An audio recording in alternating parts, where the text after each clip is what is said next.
जागेवर तुम्ही आपला अधिकार सांगितलेला आहे, तर ते काय? कोल्हापूर जिल्ह्यामधल्या 10 जागांचा कुठलाही वाद होणार नाही. महाविकास आघाडी म्हणून आम्ही तिन्ही पक्ष एकत्रित आहोत.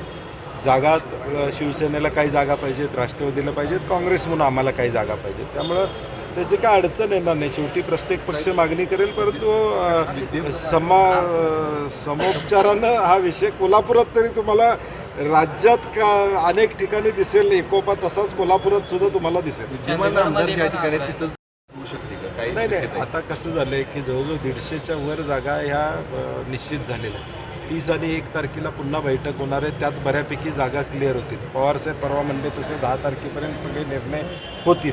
त्यामुळे काही अडचण येणार नाही. एखाद्या ठिकाणी उमेदवार आमचा नसेल तर ती जागा काँग्रेसला गेली तर कदाचित उमेदवार आयात होईल. शिवसेनेला गेली तर काँग्रेसचा उमेदवारही होऊ शकतं. म्हणजे ते काय, आम्ही तिन्ही पक्ष राज्यातल्या जनतेला महाविकास आघाडीचं सरकार देण्यासाठी कमिटेड आहोत. अमित शहा 2 दिवसाच्या महाराष्ट्र दौऱ्यावर आहेत.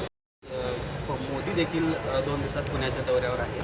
महाराष्ट्रात लोकसभेला जो काही फटका बसला त्याचा परिणाम होणार नाही. राज्यातल्या भाजपच्या नेतृत्वावर केंद्राचा विश्वास उडालेला आहे. राज्यातल्या भाजपच्या नेतृत्वाची क्षमता संपलेली आहे. ते हे राज्य एकसंघ ठेवू शकत नाहीत किंवा भाजपच्या कार्यकर्त्याला एकत्र ठेवू शकत नाहीत. हा मेसेज आता दिल्लीत असल्यामुळं दिल्ली आता लक्ष घालते. दिसेल ते येतात. अजितदादांनी 288 जागांवर चाचपणी आता सुरू केलेली आहे.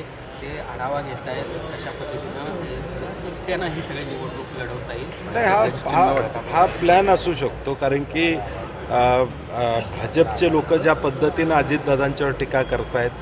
बारामतीमध्ये मला वाटते 35 वर्षात अजितदादांच्या पोस्टरवर काळं फडकं कधी लावलं गेलं नसेल, ते त्या ठिकाणी लावण्याचा कार्यक्रम तिथं झाला. पुण्यामध्ये या घटना त्या ठिकाणी झाल्या. एकूण महाराष्ट्रामध्ये ते वातावरण करतायत. टीका करायची आणि मग आम्ही त्याचं उत्तर द्यायचं आणि त्यातून बाहेर पडायचं. परंतु महाराष्ट्रातली जनता हे तिघं एकत्र लढू देत, वेगवेगळं लढू देत, त्यांना घरी बसवायचा निर्णय महाराष्ट्रातल्या जनतेने घेतला.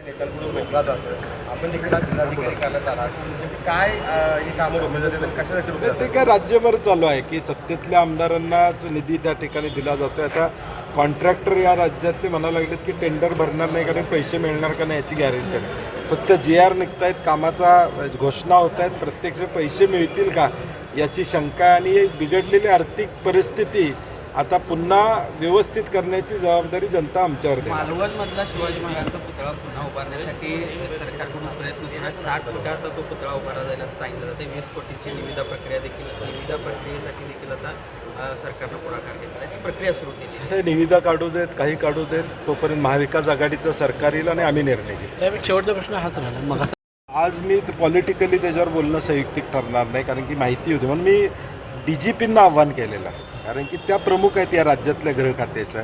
त्यांनी सांगितलं पाहिजे की नेमकं घटना काय घडली. आणि माझी विनंती आहे त्यांना की department should come out clean. डिपार्टमेंटनं भूमिका यामध्ये स्पष्ट करणं अभिप्रेत आहे.